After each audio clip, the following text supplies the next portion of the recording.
বিসমিল্লাহির রহমানির রহিম। ইন্নাল হামদুলিল্লাহ ওয়াসসালাতু ওয়াসসালামু আলা রাসূলিল্লাহ ওয়া আলা আলিহি ওয়া সাহবিহি ওয়া সাল্লামা তাসলিমান কাসীরা আম্মা বাদ। রাব্বি ইশরাহ লি সাদরি ওয়া ইয়াসসির লি আমরি ওয়াহলুল উকদাতাম মিন লিসানি ইয়াফকাহু কওলি। আসসালামু আলাইকুম ওয়া রাহমাতুল্লাহি ওয়া বারাকাতুহু।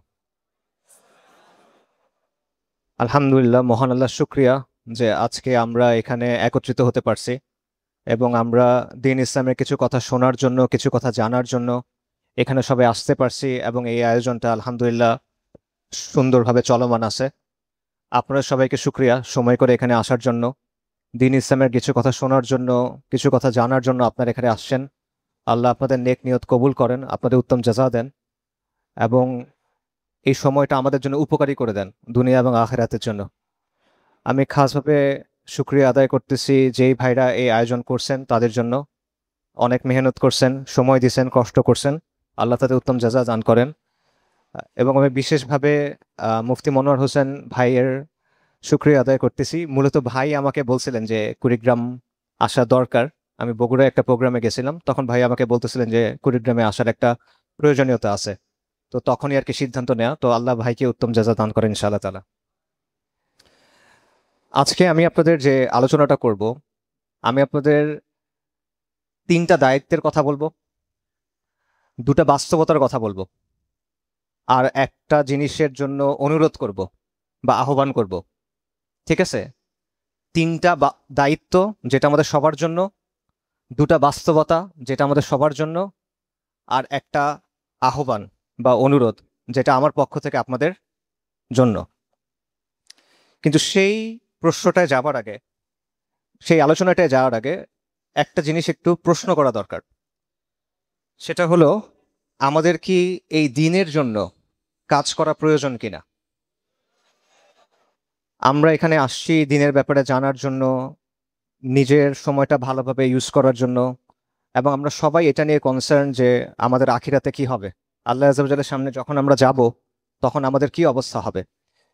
কিন্তু পাশাপাশি একটা হলো ব্যক্তিগত পর্যায়ে আমি আমার নিজের আখিরাতের জন্য কাজ করতেছি, এটা ঠিক আছে, কিন্তু এর বাইরে দ্বীন ইসলামের জন্য আমার কোনো দায়িত্ব আছে কিনা, দ্বীন ইসলামের জন্য আমার কাজ করার প্রয়োজন কিনা।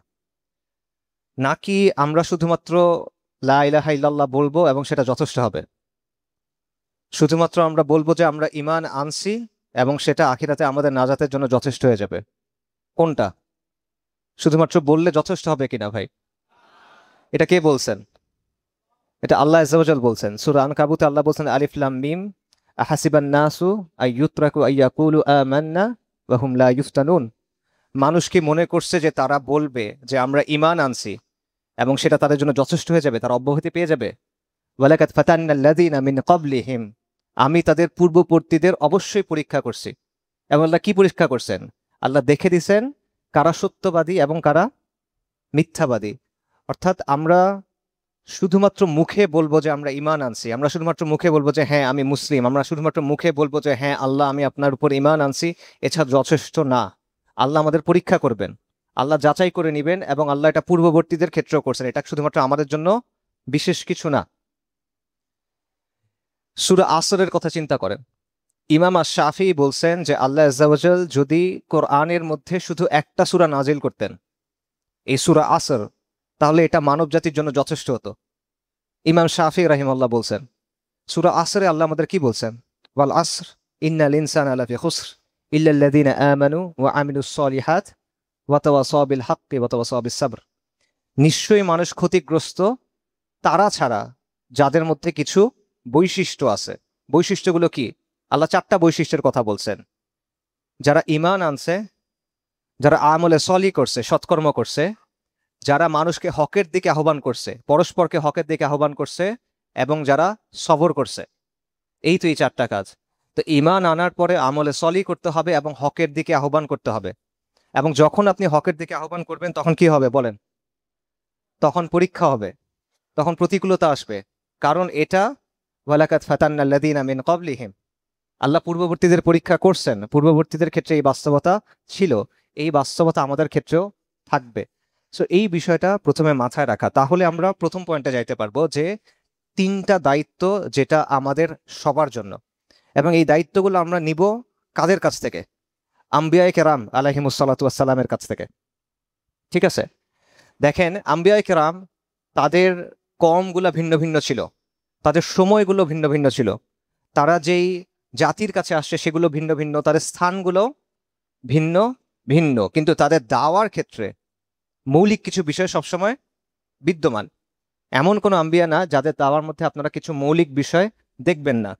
সেই তিনটা বিষয় কি?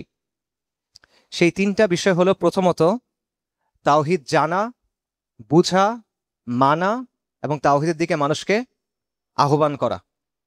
প্রত্যেক নবী রসুলদের যেই দাওয়া ছিল, তাদের যে জীবন ছিল, সেখানে এই তিনটা বিষয় ছিল: তাওহিদ জানা, বোঝা, মানা এবং এই তাওহিদের দিকে আহ্বান করা। ফাআলাম আন্নাহু লা ইলাহা ইল্লাল্লাহ। সো এটা হলো প্রথম বিষয় যেটা আপনি নবী রসুলদের কাছ থেকে আমরা শিখতেছি, যে আমাদের সবার এই কাজটা করতে হবে, তাওহিদ জানতে হবে, বুঝতে হবে, মানতে হবে এবং তাওহিদের দিকে আহ্বান জানাতে হবে। 2 নম্বর যে বিষয়টা, যেটা আপনি প্রত্যেক নবী রসুলের দাওয়ার মধ্যে দেখবেন, সেটা হলো আল আমর বিল মারুফ ওয়া নাহি আনিল মুনকার, সৎ কাজের আদেশ এবং অসৎ কাজে নিষেধ। এটা প্রত্যেক নবী রসুলের দাওয়ায় আপনি দেখবেন। আমাদের অনেক ভাই এই বিষয়টা কনফিউজ থাকেন যে আগে তাওহিদ নাকি আগে আমর বিল মারুফ। এই দুটার মধ্যে কোনো সংঘর্ষ নাই।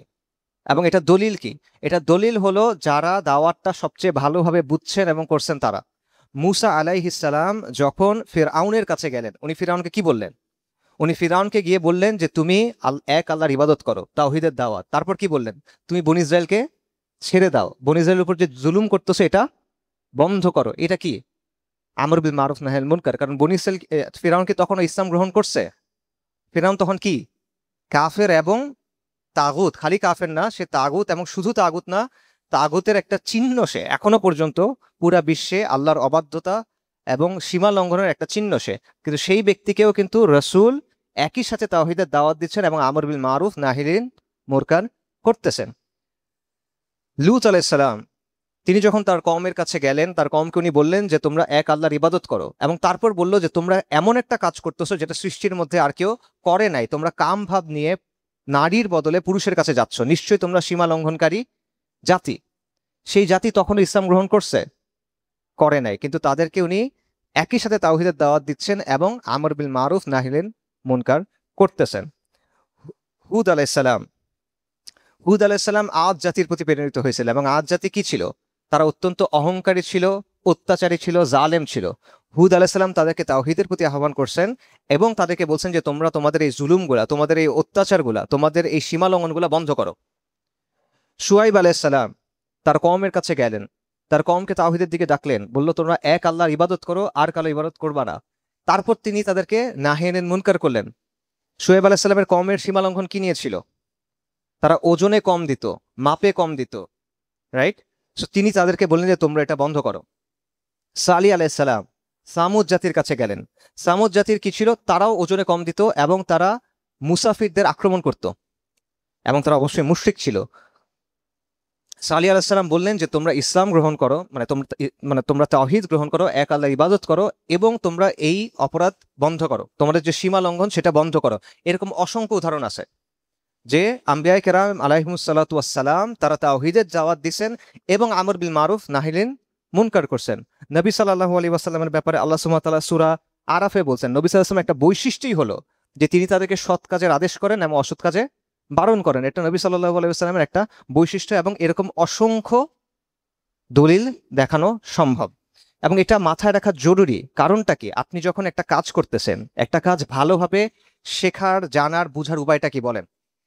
উপায়টা হলো আপনি ওই কাজের যারা মাহের ব্যক্তি, বিশেষজ্ঞ ব্যক্তি, উস্তাদ, তার কাছে যাওয়া, রাইট? আজকে পর্যন্ত সবচেয়ে ভালো মতো শেখা হয় কিভাবে? ওস্তাদ শাগরেদের মাধ্যমে। যে কোনো জিনিস খুব ভালো মতো শেখার উপায় এটাই। তো দাওয়ার ক্ষেত্রে সবচেয়ে সেরা কারা? আম্বিয়া কেরাম আলাইহিসসালাম। কোনো জাতিকে ইসলাহ করা, সংস্কার করা, আল্লাহর দিকে আহ্বান করা, দাওয়া ইলাল্লাহ, এগুলোতে শ্রেষ্ঠ কারা? আম্বিয়া কেরাম। মানুষকে বোঝা, মানুষের মানে মনস্তত্ত্ব বোঝা, এগুলোর ক্ষেত্রে সেরা কারা?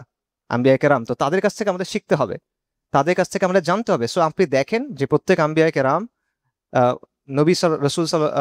নবী রসুলগণ, তারা তাওহীদের দাওয়াত দিচ্ছেন এবং আমর বিল মারুফ নাহি আনিল মুনকারের কথা বলছেন।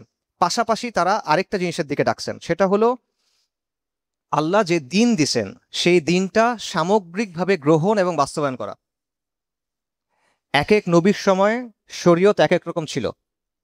মুসা আল্লাহ সাল্লামের জন্য যে শরীয়ত, মুহাম্মদ রসুল্লাহ সাল্লাহ সাল্লামের শরীয়ত একেবারে হুবহু এক না, কিছু কিছু পার্থক্য আছে। কিন্তু ওই সময়ের যে শরিয়া, ওই সময়ের জন্য যেই হিদায়া আল্লাহ সুবহানাহু ওয়া তাআলা মানব জাতির জন্য পাঠাইছেন বা কোনো জাতির জন্য পাঠাইছেন, ওটা সামগ্রিকভাবে নেওয়া, অর্ধেক নেওয়া অর্ধেক ছেড়ে দেওয়া এরকম না, 90% নিব 10% ছেড়ে দিব এরকম না, পুরোপুরি সেটা নেওয়া, পুরোপুরি সেটা নেওয়ার দিকে আহ্বান করা, পুরোপুরি সেটা বাস্তবায়ন করার দিকে আহ্বান করা। এবং এটার অর্থ হলো আমাদের জন্য দায়িত্ব হলো সামগ্রিকভাবে দিন, যেটা সামগ্রিকভাবে যেই দিন শুধুমাত্র ব্যক্তিগত পর্যায়ে না, সামাজিক পর্যায়ে না, শাসনের পর্যায়ে, সভ্যতার পর্যায়ে, পুরো দুনিয়ার ক্ষেত্রে সেটা বাস্তবায়ন করার চেষ্টা করা, এটা আমাদের জন্য দায়িত্ব। উসমান রাদিয়াল্লাহু আনহু থেকে একটা কল আছে যে আল্লাহ আজ্জা ওয়া জাল যেটা কোরআনের মাধ্যমে সংযত করেন নাই, কোরআনের মাধ্যমে যেটাকে নিয়ন্ত্রণ করেন নাই, সেটা উনি শাসকের তলোয়ারের মাধ্যমে নিয়ন্ত্রণ করছেন। এটা হলো উসমান রাদিয়াল্লাহু আনহুর কথা। ইমাম আল গাজ্জালির কথা হলো যে একটা সমাজের ভিত্তি হলো দিন, আর সমাজের অভিভাবক হলো শাসন। যদি ভিত্তি না থাকে ওই জিনিস টিকে থাকতে পারে কিনা, ওটা ধসে পড়বে। আর যদি অভিভাবক না থাকে তাহলে সেটা হারায় যাবে। তাহলে দিন জরুরি, শাসনও জরুরি, এই বিষয়টা জরুরি। ইমাম আল গাজ্জালি আরো বলছেন যে যদি সঠিক শাসন না থাকে তাহলে দুনিয়া এবং দুনিয়ার যে বস্তু এবং মানুষের যে জীবন, এই সবকিছু নষ্ট হয়ে যাবে। শেখুল ইসলাম ইবনু তাইমিয়া রাহিমাহুল্লাহ বলছেন যে মানুষের কল্যাণের জন্য কর্তৃত্ব প্রয়োগ করা, অর্থাৎ শাসন কর্তৃত্ব প্রয়োগ করা, এটা সবচেয়ে বড় ধর্মীয় দায়িত্বগুলোর একটা, সবচেয়ে বড় দিনই দায়িত্বের একটা। কেন? কারণ যদি এই কর্তৃত্ব না থাকে তাহলে দিনও প্রতিষ্ঠিত থাকে না, দুনিয়াটাও বিশৃঙ্খল হয়ে যায়। ইমাম ইবনুল কাইয়িম রাহিমাহুল্লাহ বলছেন যে আল্লাহ আজ্জা ওয়া জাল রাসূলুল্লাহ সাল্লাল্লাহু আলাইহি ওয়াসাল্লামকে দুনিয়াতে পাঠাইছেন একটা পথ প্রদর্শনকারী কিতাব দিয়ে এবং একটা সাহায্যকারী তলোয়ার দিয়ে। আল্লাহ সুবহানাহু ওয়া তাআলা রাসূলুল্লাহ সাল্লাল্লাহু আলাইহি ওয়াসাল্লামকে দুনিয়াতে পাঠাইছেন একটা পথ প্রদর্শনকারী কিতাব দিয়ে, যেটা কোরআন, এবং একটা সাহায্যকারী তলোয়ার দিয়ে। এবং নবী সাল্লাল্লাহু আলাইহি ওয়াসাল্লামের হাদিসে আছে যে তিনি বলতেছেন তাকে কিয়ামতের পূর্বে পাঠানো হয়েছে কি দিয়ে? তলোয়ার দিয়ে, যাতে কোনো মানুষ বলে লা ইলাহা ইল্লাল্লাহ। ইবনু তাইমিয়া রাহিমাহুল্লাহ আরো বলছেন যে যেই ব্যক্তি কিতাব থেকে সরে দাঁড়ায়, মানে কোরআন থেকে সরে দাঁড়ায়, তাকে সংশোধন করতে হয় কি দিয়ে? তলোয়ার দিয়ে সংশোধন করতে হয়। তার মানে হলো যে এই যে দিন সামগ্রিকভাবে এটা পালন করার দিকে সকল আম্বিয়া কেরাম আহ্বান করছেন, এবং আমাদের জন্য উম্মতে মুহাম্মদীর জন্য এটার অর্থ হলো সামগ্রিকভাবে দিন ইসলাম এবং শরিয়াতে মুহাম্মাদি এটা সামগ্রিকভাবে বাস্তবায়ন করা। কাজে তিনটা দায়িত্ব ছিল, বললাম যে আমি আপনাদের তিনটা দায়িত্বের কথা বলবো। সেই তিনটা দায়িত্ব কি বলেন?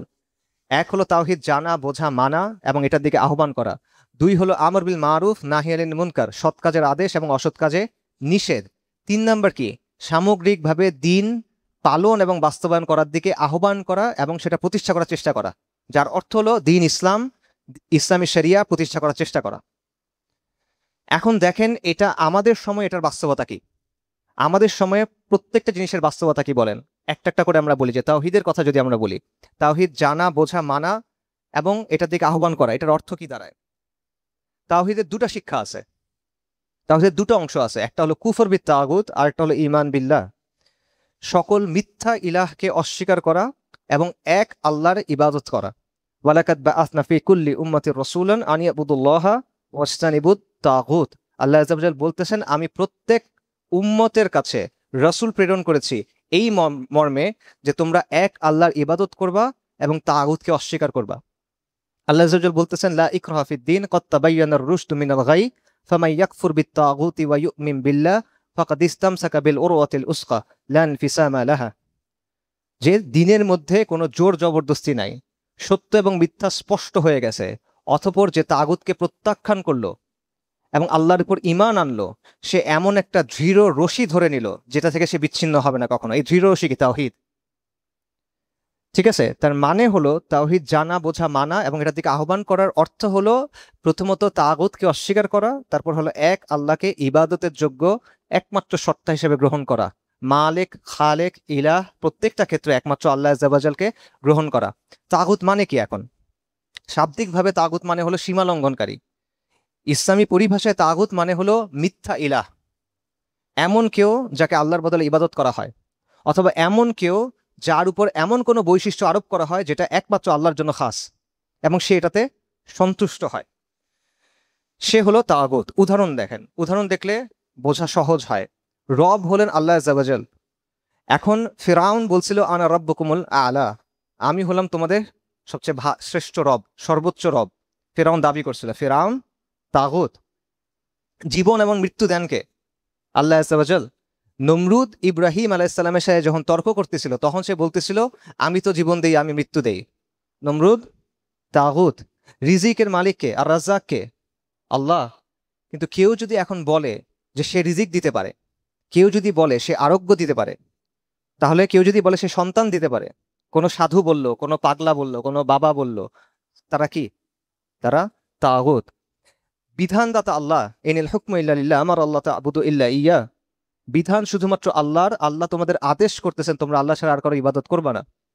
এখন কেউ যদি বলে যে না আল্লাহ এটা বলছেন বলছেন, আমরা নিজেদের মতো করে বানাবো, আমরা নিজেদের মতো করে শাসন চালাবো, আমরা নিজেদের মতো করে বিধান চালাবো, শাসনের ক্ষেত্রে আল্লাহর কথার মূল্য নাই, নাউজুবিল্লাহ। আল্লাহ আছে এটা উপরে, আল্লাহ আছে মাটির তলায়, আসমানের উপরে, এইখানে তার কর্তৃত্ব, এর মাঝখানে যেটা আছে এখানে আমাদের কর্তৃত্ব। এটা যে বলতেছে সে আল্লাহর কর্তৃত্বে হস্তক্ষেপ করতেছে কিনা, করতে চাচ্ছে কিনা, পারবে না কিন্তু চাচ্ছে কিনা, সে আল্লাহর কর্তৃত্বকে চ্যালেঞ্জ করতেছে কিনা, সেটাকে অস্বীকার করতেছে কিনা, সে তাগুত। যে আল্লাহর বদলে বিধানদাতা হয়, যে আল্লাহর বদলে আইন প্রণয়ন করে, যে আল্লাহর বদলে শরীয়ত প্রণয়ন করে, তাশরী করে, ইস্তিবলাল করে, পরিবর্তন করে দেয়। আল্লাহ একটা জিনিস দিয়ে দিয়েছেন বাধ্যতামূলক, সেটা বদলে অন্য কিছু দিয়ে দিল, তারা তাগুত। মূর্তি যেগুলোর পুজো করা হয় সেগুলো তাগুত, এবং ইবলিস তাগুত। ইমাম ইবনুল কাইয়িম তাগুতের একটা ব্যাখ্যা দিয়েছেন ইলামুল মুওয়াক্কিন এই গ্রন্থে, সেটা আমি আপনাদের পড়ে শোনাই। উনি বলতেছেন তাগুত হলো এমন সবকিছু যার জন্য মানুষ আল্লাহর নির্ধারিত সীমারেখার লঙ্ঘন করে, এবং তাগুত উপাস্য হতে পারে, মাবুদ হতে পারে, তাগুত অনুসরণীয় হতে পারে, মাতবু হতে পারে, এবং তাগুত আনুগত্যের পাত্র হতে পারে। অর্থাৎ উপাস্য, অনুসরণীয়, আনুগত্যের পাত্র, তিনটেই তাগুত হতে পারে। কাজেই প্রত্যেক জাতির তাগুত হলো সেই ব্যক্তি বা সত্তা যার কাছে তারা আল্লাহ এবং তার রাসূলের পরিবর্তে বিচার প্রার্থনা করে। আবার শোনেন, ইমাম ইবনুল কাইয়িম বলতেছেন প্রত্যেক জাতির তাগুত হলো ওই সত্তা যার কাছে তারা আল্লাহ এবং তার রাসূলের পরিবর্তে বিচার প্রার্থনা করে, অথবা আল্লাহকে বাদ দিয়ে যার উপাসনা করা হয়, অথবা আল্লাহর পক্ষ থেকে কোনো সুস্পষ্ট প্রমাণ ছাড়াই যাকে অনুসরণ করা হয়, অথবা এমন কোনো বিষয়ে তার আনুগত্য করা হয় যেই ব্যাপারে আল্লাহর আনুগত্য করার কথা। এরা সবাই তাগুত। এবং ইবনুল কাইয়িম তারপর কি বলতেছেন খেয়াল করেন এবং আমাদের বাস্তবতার সাথে মিলান। ইমাম ইবনুল কাইয়িম বলতেছেন তুমি যদি এগুলো ভেবে দেখো এবং মানুষের অবস্থা বিবেচনা করো, তাহলে তুমি দেখতে পাবে মানুষের অধিকাংশই আল্লাহর ইবাদত থেকে মুখ ফিরিয়ে তাগুতের ইবাদতের দিকে ঝুঁকে গেছে, আর রাসূলুল্লাহ সাল্লাল্লাহু আলাইহি ওয়াসাল্লামের আনুগত্য থেকে মুখ ফিরিয়ে তাগুতের আনুগত্য এবং তাগুতের অনুসরণের দিকে ফিরে গেছে। এখন আপনি আমাদের বাস্তবতার সাথে মেলান। কেন আমরা এই কথা বলতেছি? আমরা বলতেছি আমাদের দায়িত্বের মধ্যে প্রথম দায়িত্ব হলো কি? তাওহীদ জানা, বোঝা, মানা, বাস্তবায়ন করা এবং এটার দিকে মানুষকে আহ্বান করা। এবং তাওহীদের শর্ত কি? আল্লাহর ইবাদত, ইমান বিল্লাহ, কুফর বিত তাগুত, তাগুতকে অস্বীকার করা। তাগুতকে না চিনলে অস্বীকার করবেন কিভাবে? তো এই হলো তাগুতের পরিচয়। সো আমাদের সময়ের বাস্তবতা দেখেন, প্রত্যেক সময়ের ফিতনাগুলা মৌলিকভাবে এক, মৌলিকভাবে এক। ইমান এবং তাওহীদের ফিতনা এগুলা, অথবা সীমা লঙ্ঘনের ফিতনা, কিন্তু ম্যানিফেস্টেশন মানে বহিঃপ্রকাশটা একটু ভিন্ন হয়। সো ইব্রাহিম আলাইহিস সালামের সময়, ইব্রাহিম আলাইহিস সালামের যুগের মানুষেরা শিরক করতো কিভাবে? তারা মূর্তির পূজা করত। রাসূলুল্লাহ সাল্লাল্লাহু আলাইহি ওয়াসাল্লামের সময়ে তারা শিরক করতো কিভাবে? তারা ইলাহ হিসেবে একমাত্র আল্লাহকে গ্রহণ করত না। তারা বলতো আল্লাহ খালেক। আল্লাহ কোরআনে বলছেন যে কুরাইশ স্বীকৃতি দিত যে তাদেরকে সৃষ্টি করছেন আল্লাহ। কুরাইশ স্বীকৃতি দিত যে দুনিয়া এবং এর মধ্যে যা কিছু আছে এগুলোর মালিককে? আল্লাহ। কিন্তু তারা ইবাদতটা শুধু আল্লাহর জন্য করতো না। কেন? লিইউকাররিবুনা ইলাল্লাহি যুলফা। কারণটা হলো আমরা এদের ইবাদত করি যাতে করে এরা আমাদের আল্লাহর নিকটবর্তী করে। মানে ভালো নিয়ত আছে ওদের, ওদের নিয়তটা ভালো, সে আল্লাহর নিকটবর্তী হইতে চায়। এই জন্য সে লাত, মানাত, উজ্জা, হুবাল এগুলার ইবাদত করে, এগুলোর সামনে সিজদা দেয়, এগুলোর সামনে গিয়ে পশু জবাই করে। কুরাইশের অবস্থা ছিল এটা। কুরাইশকে আল্লাহ কি বলছেন? তারা কি মুশরিক নাকি মুমিন? মুশরিক। আর বর্তমানের অবস্থা কি বলেন? বর্তমানের অবস্থা হলো আল্লাহকে স্বীকার করে আল্লাহ খালেক, আল্লাহ রাজ্জাক, কিন্তু আপনি আল্লাহ যে বিধান দিছেন সেই বিধান বাস্তবায়ন করবেন না। কেন? কুরাইশ মানে নাই কারণ তারা আল্লাহর নিকটবর্তী হতে চাইছিল, আর বর্তমান সময়ে মানা হয় না কারণ আপনি দুনিয়াতে সাফল্য চান। কুরাইশের নিয়ত ভালো ছিল না, আপনার নিয়ত ভালো? আপনার চেয়ে কুরাইশের নিয়ত ভালো ছিল। নাউজুবিল্লাহ, আপনার বলতে আমাদের বর্তমান অবস্থার চেয়ে কুরাইশের অবস্থা এই অর্থে বলতে হয় যে ভালো ছিল, কারণ তার উদ্দেশ্য হলো আল্লাহর নিকটবর্তী হওয়া, নৈকট্য অর্জন করা। আর আমাদের এখানে আপনি যে ফিরিঙ্গিদের আইন নিছেন, ব্রিটিশদের আইন নিছেন, ফরাসিদের আইন নিছেন, আমেরিকার আইন নিছেন, জাতিসংঘের আইন নিছেন, কেন নিছেন বলেন? কিসের নৈকট্য অর্জনের জন্য? দুনিয়াটা পাওয়ার জন্য, আর তো কিছু না। আমেরিকা রাগ করবে এই জন্য, আর তো কিছু না। এই জন্যই তো আপনি নিছেন। সো সেই অর্থে কুরাইশের নিয়ত বলতে হবে যে এর চেয়ে কম খারাপ ছিল। সো এই বাস্তবতাটা বোঝা। কাজেই আমাদের সময়ে এই তাওহীদের দাবিটা কি, মিল্লাতে ইব্রাহিমের দাবিটা কি, আমাদের সময়ে আপনি দেখবেন দুটা জায়গায় এখনো আগের মতো সমস্যা হয়। প্রথম সমস্যা হলো যে কিছু ব্যক্তি, জীবিত অথবা মৃত, তাদের ক্ষেত্রে এমন বৈশিষ্ট্য আরোপ করা হয় যেটা আল্লাহর জন্য সুনির্দিষ্ট। যেমন কবরের সামনে গিয়ে ওই কবরের অধিবাসীর জন্য পশু জবাই করা, তার কাছে আরোগ্য চাওয়া, তার কাছে সন্তান চাওয়া, রিজিক চাওয়া, রাইট? এরকম আপনারা শুনছেন, এক লোক মারা গেছে, তার বাড়ির সামনে বায়তুল্লাহর মতো ঘর বানায় তাওয়াফ করাইতেছে, স্পষ্ট শিরক। সো এই জিনিস কিন্তু বর্তমানে এখনো আছে, একেবারে নাই এমন না। সো এই বাস্তবতা আপনার স্বীকার করতে হবে। সো এই শিরকের বিরুদ্ধে আপনার বলতে হবে, প্রথম দায়িত্ব। পাশাপাশি আরেকটা শিরক আছে, যে শিরকটা আমি মাত্র বললাম, যে কোরাইশের শিরক ছিল সে আল্লাহকে মানছে কিন্তু ইবাদত খালি আল্লাহর জন্য করবে না। আর কেন? আল্লাহর নিকটবর্তী হইতে চায়, এই জন্য সে মূর্তির পূজা করবে। আমাদের অবস্থা হলো আমরা বলতেছি আমরা আল্লাহকে মানি, কিন্তু আমরা শরিয়া আইনে বিশ্বাসী না, নাউজুবিল্লাহ। এভাবে চলবে না, মৌলবাদ এটা, তাই না? এই অবস্থা। তো এটা কি বলেন, এটা কি? যে জিনিসটা আল্লাহর জন্য নির্ধারিত সেটা আপনি আল্লাহর কাছ থেকে সরাই আরেকজনকে দিচ্ছেন, এটাকে কি বলে ইসলামে? শিরক বলে এটাকে। সো এই বিষয়টা আপনার জানতে হবে, বুঝতে হবে, এবং এই ব্যাপারে কথা বলতে হবে। এটা বাদ দিয়ে আপনি অন্য সবকিছু নিয়ে কথা বলবেন, এটার কথা বলবেন না, আপনার দায়িত্ব পালন হয় নাই। সো এই ব্যাপারটা মনে রাখা জরুরি। আল্লাহ সুবহানাহু ওয়া তাআলা সূরা তাওবাতে বলছেন, ইত্তাখাযু আহবারাহুম ওয়া রুহবানাহুম আরবাবা মিন দুনিল্লাহ, যে ইহুদি এবং খ্রিস্টানদের ব্যাপারে বলা হচ্ছে যে তারা তাদের আলেমদেরকে এবং সন্ন্যাসীদের আল্লাহর পরিবর্তে রব হিসেবে গ্রহণ করছিল। এবং এই ঘটনাটা ঘটছিল, এটা একটা ব্যাখ্যা নবী সাল্লাল্লাহু আলাইহি ওয়াসাল্লাম নিজে দিছেন। এই আয়াতের তাফসীর হাদিসে আছে, রাসূলুল্লাহ সাল্লাল্লাহু আলাইহি ওয়াসাল্লাম এই আয়াতের ব্যাখ্যা দিছেন। আপনারা হাতেম তাইর নাম শুনছেন, দানবীর হাতেম তাই। হাতেম তাইর ছেলে ছিল আদি, সাহাবী আদি ইবনে হাতেম তাই রাদিয়াল্লাহু আন। তিনি যখন ইসলাম গ্রহণ করতে আসছেন তখন তার কাছে একটা ক্রুশ ছিল গলায় ঝোলানো। নবী সাল্লাল্লাহু আলাইহি ওয়াসাল্লাম বলছেন যে এই ক্রুশ তুমি ফেলে দাও, এবং তখন তিনি এই আয়াত পড়ছেন যে তারা তাদের আলেম এবং সন্ন্যাসীদের আল্লাহর পরিবর্তে রব হিসেবে গ্রহণ করলো। তখন আদি রাদিয়াল্লাহু আনহু বললেন, ইয়া রাসূলুল্লাহ, আমরা তো তাদের ইবাদত করতাম না, আমরা তো তাদের জন্য নামাজ পড়তাম না, তাদের জন্য সিজদা দিতাম না, কেন আপনি এটা বললেন? মানে এই অর্থ আর কি।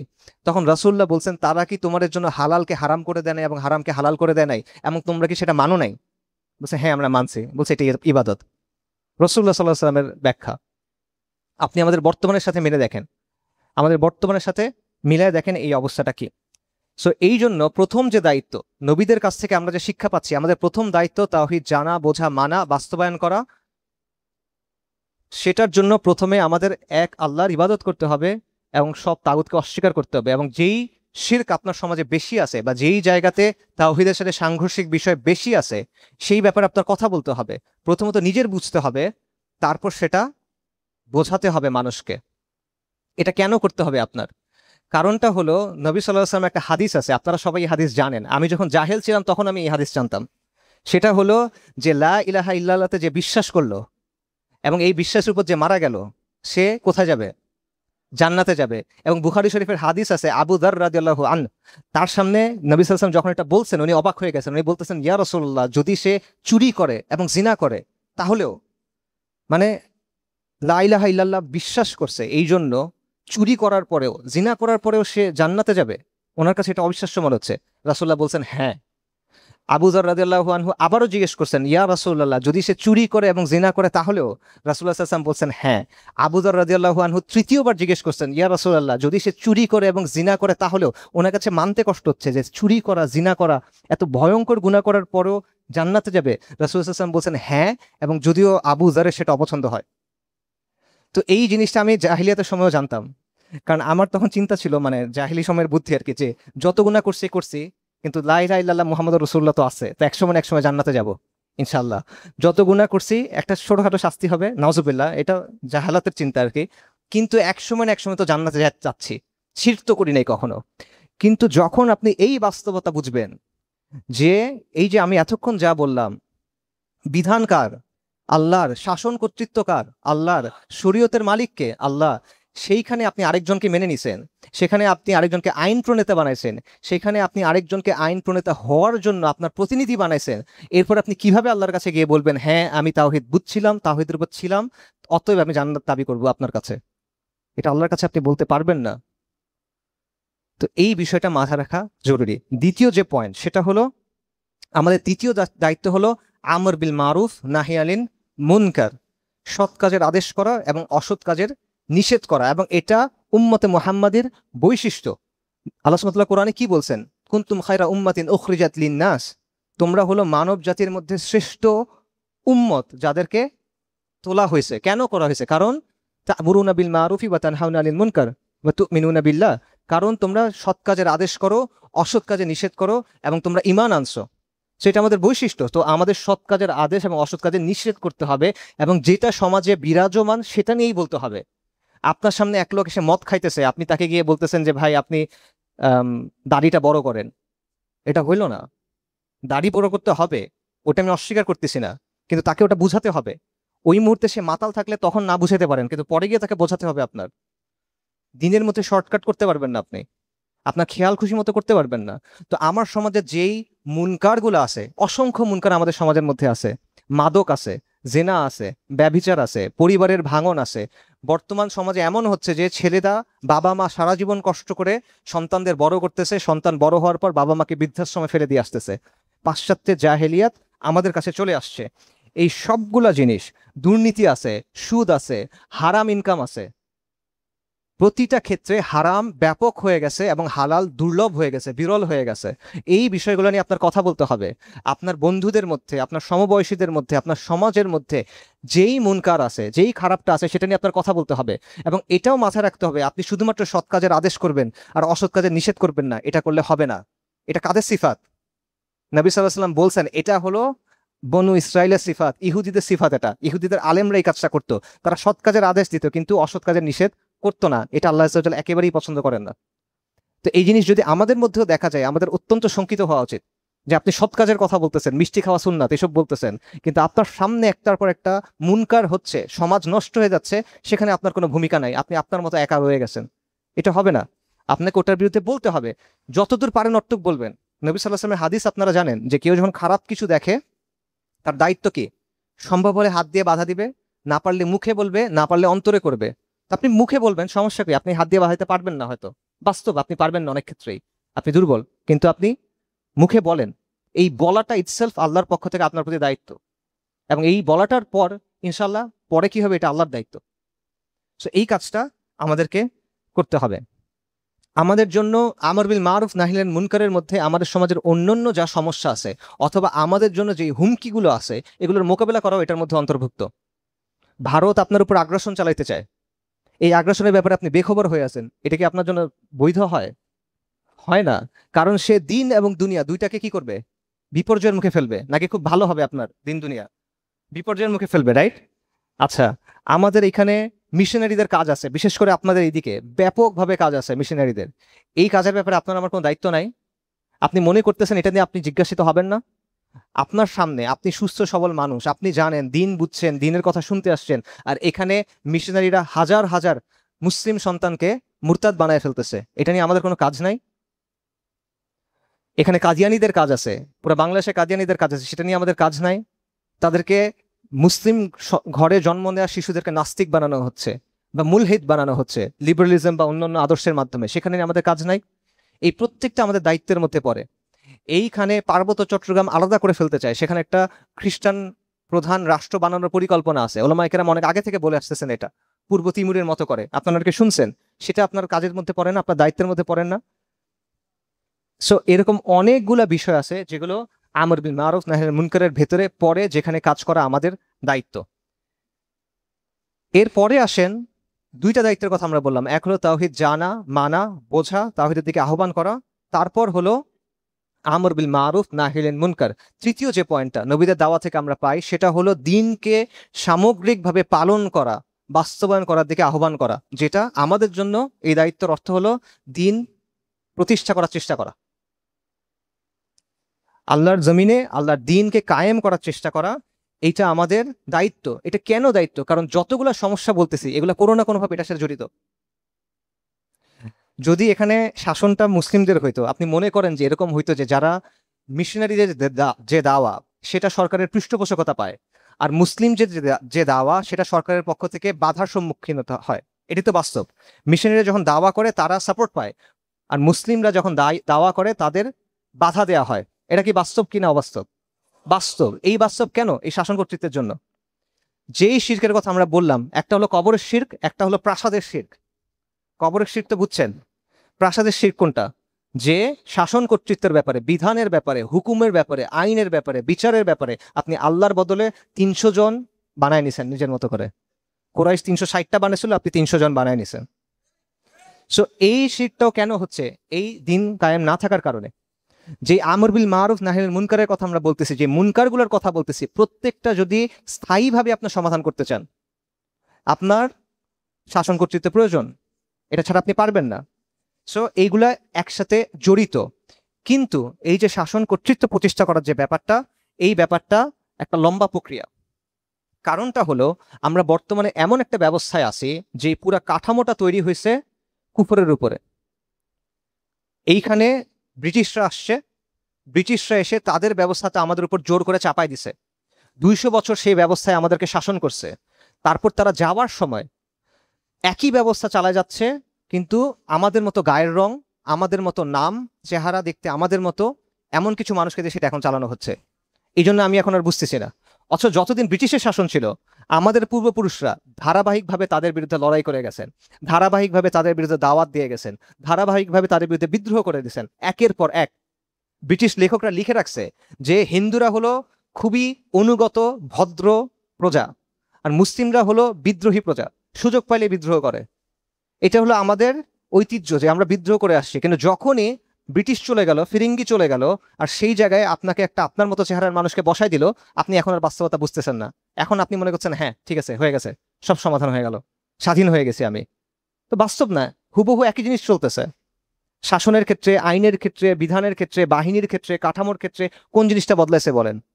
শুধু মানুষের গায়ের রংটা বদলাইছে, তার নামটা বদলাইছে, সে আপনার ভাষায় কথা বলে, সে যে গোরা না আর কি, মানে সাদা না সে। এর বাইরে কি পরিবর্তন? কোনো পরিবর্তন নাই। সো ওই জিনিসটা যখন আপনি বদলাতে চান, তখন আপনার একটা আমূল পরিবর্তন আনতে হবে। আমাদের শিক্ষা ব্যবস্থা থেকে শুরু করে প্রতিটা জিনিস এভাবে চলে। একটা আপনার আমূল পরিবর্তন দরকার, যেটাকে বৈপ্লবিক রূপান্তর বলে। এবং বৈপ্লবিক রূপান্তর একটা একদিনের বিষয় না।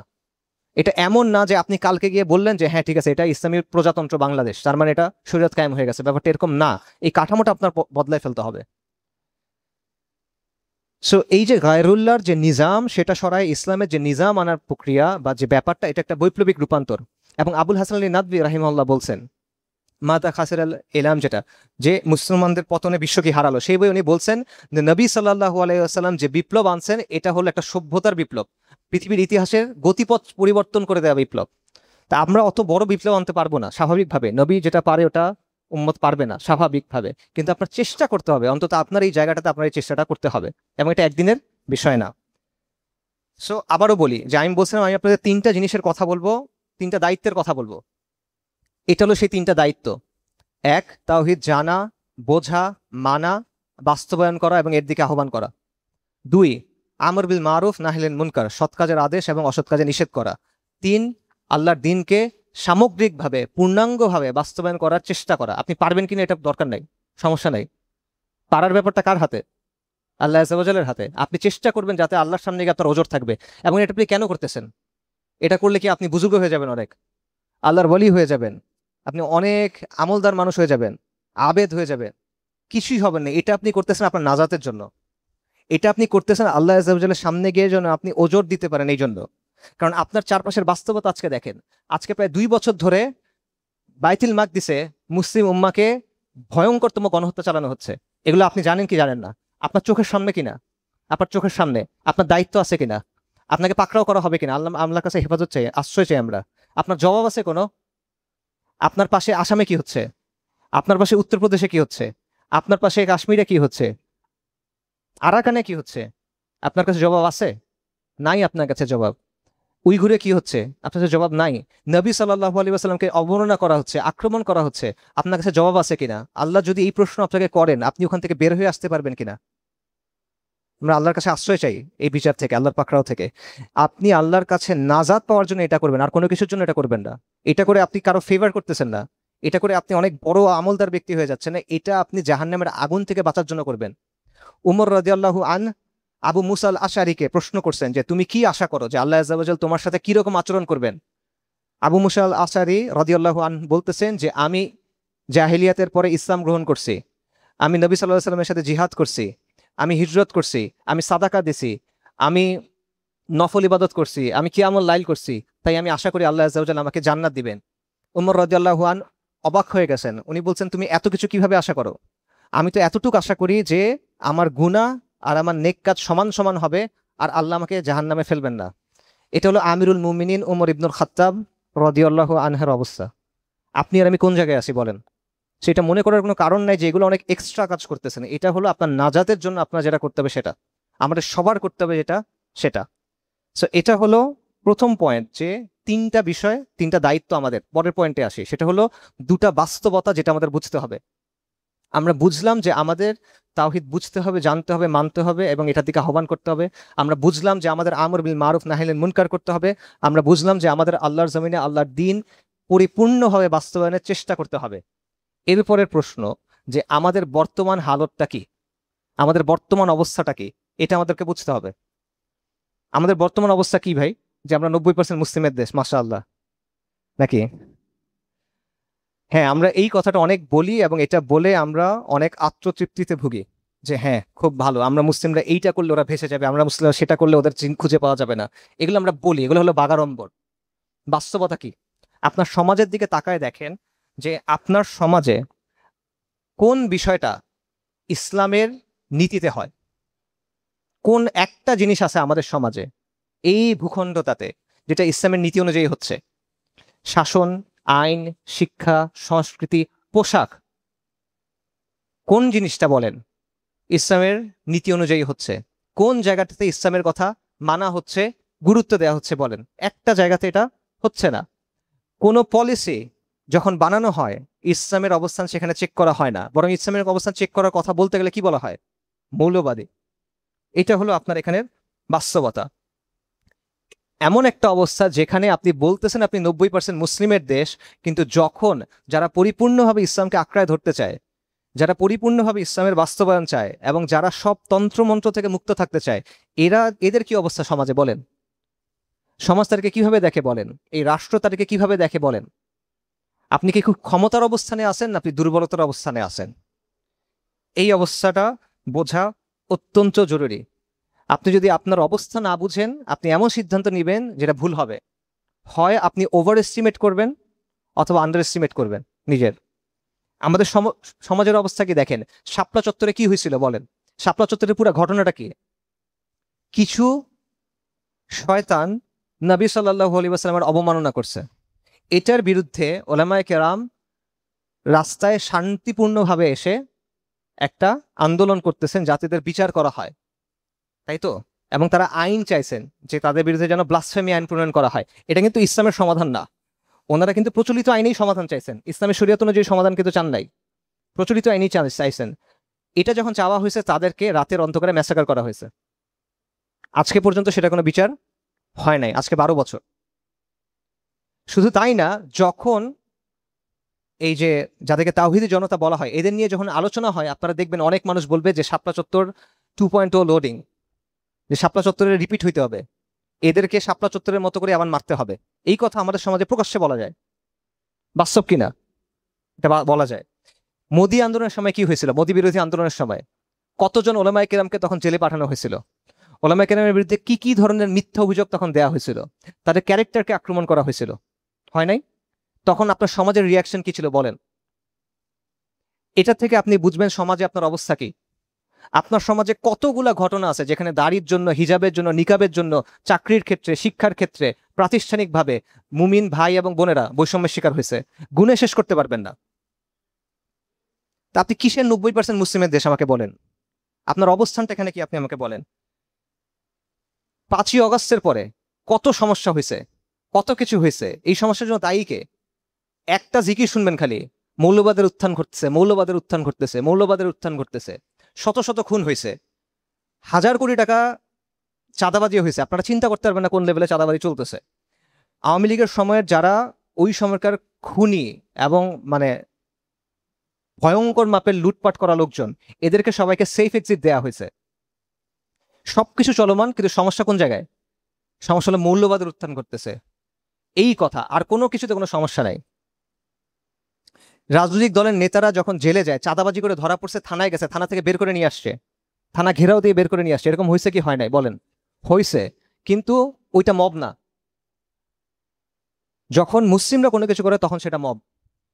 5ই অগস্টের পরে সবাই ভালো, কিন্তু সমস্যা প্রথম কাদেরকে ট্যাগিং করা শুরু হয়েছে বলেন? আপনাকে ট্যাগিং করা শুরু হয়েছে।